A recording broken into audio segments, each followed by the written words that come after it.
네, 북한이 오늘 이 중거리 미사일 두 발을 발사했습니다. 이 가운데 한 발은 400km를 비행한 것으로 파악돼서 이 북한의 미사일 기술이 진전됐을 가능성이 제기되고 있습니다. 우리나라와 미 군 당국은 비행 궤적을 정밀 분석하고 있는데요. 취재 기자 연결해서 알아보겠습니다. 권민석 기자. 네, 국방부입니다. 네, 북한이 오늘 새벽에 발사한 무수단 미사일은 이 발사에 실패한 것으로 추정됐는데 아침에 발사한 것은 좀 양상이 다른 것 같네요.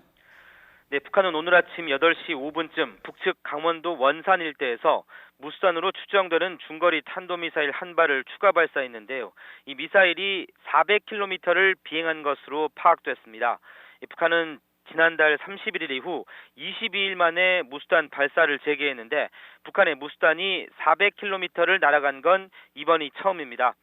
군 관계자는 북한이 무수단 미사일의 성능을 개선해 일부 기술적 진전을 이룬 것으로 평가했습니다.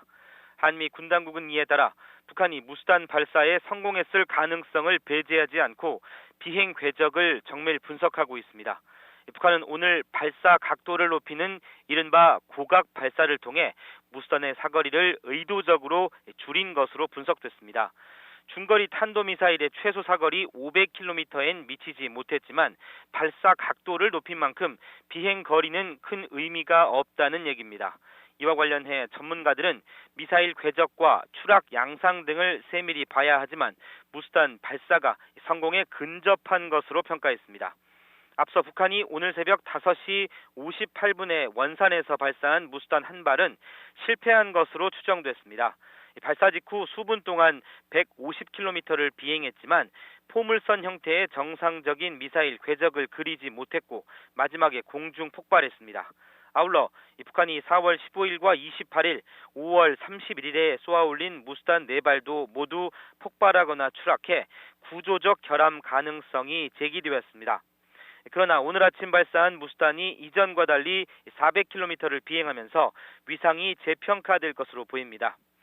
무수단은 사거리 3,000km 이상으로 일본 전역은 물론 태평양 미군 괌 기지도 사정권에 두고 있어 유사시 미군 증원 전력을 겨냥한 무기입니다. 국방부는 북한의 무수단 발사가 탄도미사일 기술을 이용한 모든 발사 행위를 금지한 유엔 안보리 결의를 명백히 위반한 것이라며 강력히 규탄했습니다. 군 당국은 또 북한이 미사일을 추가 발사할 가능성도 배제하지 않고 경계 감시 태세를 유지하고 있습니다. 지금까지 국방부에서 YTN 권민석입니다.